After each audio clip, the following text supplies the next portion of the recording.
সিলেট যখন আসছি জাফলং তো ঘুরতেই হবে, তো আজকে পুরা জাফলং ঘুরে বেড়ালাম, সাথে এখানকার বিশাল চা বাগান, খাসিয়াপল্লী সবকিছু ঘুরলাম। তো আজকে যেহেতু আমরা জাফলং যাব, সিলেট শহর থেকে অনেকটাই দূরে, সকাল সকাল রেডি হয়ে সিএনজি তে উঠে পড়লাম। আমরা তিনজনে আজকে যাব জাফলং, আর সিলেট শহরে সিএনজিটাই বেশি চলে, তাই আজকে আমরা সিএনজি করেই যাচ্ছি। তো সিলেট থেকে জাফলং যাওয়ার পথে অনেকগুলো ব্রিজ পার করতে হলো আমাদেরকে, আর তারপরে পাহাড়ি আঁকা বাঁকা উঁচু নিচু রাস্তা করে আমরা যাচ্ছি এখন জাফলং এর দিকে। রাস্তা এরকম সুন্দর একটা বাগান পড়ে, এই বাগানটা আসলে অনেক বেশি সুন্দর। আমি তো নেমে লাফালাফি শুরু করে দিয়েছি বাগানের মধ্যে। ও আমাকে একটু ভালোবেসে ঘোরাতে গেছিল, আর খুশির ঠেলায় তো আমি ঘুরতে ঘুরতে পড়েই যাচ্ছি। সত্যি বলতে আজকে আমি অনেক এক্সাইটেড, কারণ প্রথমবার আমি জাফলং এ যাচ্ছি। বাংলাদেশের সবচেয়ে সুন্দর জায়গার মধ্যে একটা হচ্ছে জাফলং। টিভিতে দেখছি, ফোনে দেখছি, বইয়ে পড়ছি, বাট আজকে আমি সরাসরি দেখতে যাচ্ছি। তো একটা ফাঁকা জায়গায় আমাদের সিএনজি এসে থামলো, আর সিএনজি থেকে নেমে পড়লাম। এখানে চাইলে নিজেদের ইচ্ছা মতো ঘোরা যায়, বাট আমরা এখানে গাইড নিয়ে নিলাম। যেহেতু আমি প্রথমবার ঘুরতে আসছি, কোনো জায়গা যাতে মিস না হয় সেই জন্য প্যাকেজ নিয়ে নিছি। আর সিএনজি থেকে নামার সময় শুজ গুলো খুলে স্লিপার পরে নিলাম, যাতে হাঁটতে কমফোর্টেবল হয়, কারণ এবার প্রচুর হাঁটতে হবে এখানে।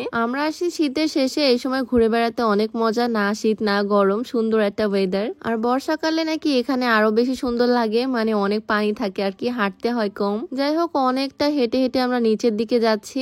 এখানে বেশ ভালোই মানুষজন, আর এখানে আমার ভালোবাসার মানুষদের সাথে দেখা হয়ে গেল, ছোট্ট ছোট্ট পিচি ফ্যান্সদের সাথে। তাদেরকে সময় দিয়ে আবারও নিচে নামতে শুরু করলাম। সিঁড়িটা এতটা পরিমাণে উঁচা, ওই নিচে যেতে হবে একদম আমাদেরকে, মানে নামতেই ভয় লাগতেছে, একদম টায়ার্ড নামতে নামতেই। নামার সময় এটা ভেবে ভয় পাচ্ছি, নামতেই এত সময় লাগলো, এত কষ্ট হলো, উঠতে কি হবে আমাদের। তো নিচে নেমে একটু হেঁটে তারপর উঠে পড়লাম নৌকাতে। নৌকা করে যেতে হবে পানির ওই পাশে। সিলেটে ম্যাক্সিমাম জায়গায় নৌকা করে যেতে হয়, মানে নৌকায় কয়েকদিন হলো অনেক উঠতেছি। বর্ষাকালে নাকি এখানে প্রচুর পানি থাকে, নেক্সট টাইম বর্ষাকালে আসবো ইনশাল্লাহ এখানে। আমার পিছনে দেখো কি বিশাল বিশাল পাহাড়, কি সুন্দর তাই না দেখতে। আল্লাহ তাআলার সৃষ্টি আসলে কত সুন্দর তাই না, মাশাআল্লাহ। তো নৌকা থেকে নেমে আবারও হাঁটতে হচ্ছে, আর যেহেতু আমরা অনেক টায়ার্ড, তাই এখান থেকে কিছু খেয়ে নিলাম, কয়েক গ্লাস শরবত নিয়ে নিলাম এখান থেকে। আর এখানে বালুর মধ্যে টুকিটাকি জিনিসপত্রের দোকান বসে, মেলা টাইপের বসে আর কি, অনেকগুলো দোকান। আর এবার আমি বুঝতেছি স্লিপার পরে আসলাম কেন, এত পরিমাণে হাঁটতে হচ্ছে এখানে, হাঁটতে হাঁটতে অবস্থা খারাপ। এবার মনে হচ্ছে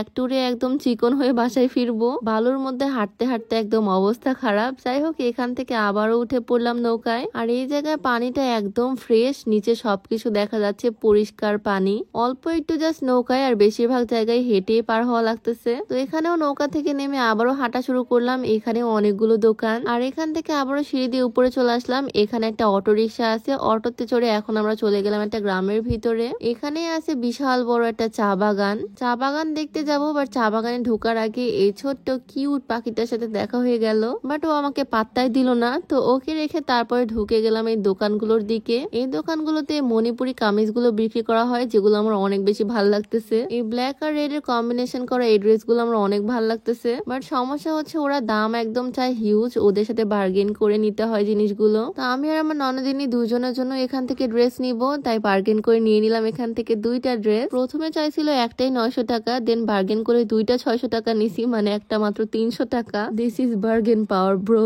আর এই হচ্ছে জাফলং এর সেই বিশাল চা বাগান, এটার শেষ যে আসলে কোথায় দেখাই যাচ্ছে না। তো চা বাগানের ভিতরে ঢুকে আমরা একটু রোমান্টিক পোজ দিচ্ছি। আর চা বাগানের সাইড দিয়ে অনেকগুলো চায়ের দোকান আছে, যেখানে বিভিন্ন রকমের চা পাতা বিক্রি করা হচ্ছে। আর সিলেটে জায়গায় জায়গায় শশা বিক্রি করা হয়, মানে শশা জিনিসটা এখানে অনেক চলে, আর একটা শশার দামই নেয় 10 টাকা 20 টাকা করে। তো চা বাগান ঘোরা শেষ করে আমরা চলে আসলাম এই খাসিয়া পল্লীতে। পিছনে হচ্ছে খাসিয়াদের বাড়ি, ওরা আসলে আদিবাসী, আর ওদের বাড়িগুলো মাটি থেকে অনেকটা উঁচু, বাড়িগুলো খুবই সুন্দর। এই জায়গাটা ঘুরে আমার বেশ ভালো লাগছে, খুবই কিউট কিউট বাড়ি। আর গ্রামে ঘোরাঘুরি শেষ করে আবারও নিচে চলে আসলাম। জাফলং জায়গাটা বর্ষাকালে অনেক সুন্দর লাগে দেখতে, আমি দেখছি ফোনে। বর্ষাকালে অবশ্যই আসবো নেক্সট টাইম, কারণ হাঁটতে হাঁটতে এবার একদম আমার অবস্থা খারাপ। যাই হোক, আজকের ভিডিওটা লং করতেছি না, দেখা হচ্ছে পরবর্তী ভিডিওতে। সবাই ভালো থাকো, আল্লাহ হাফেজ।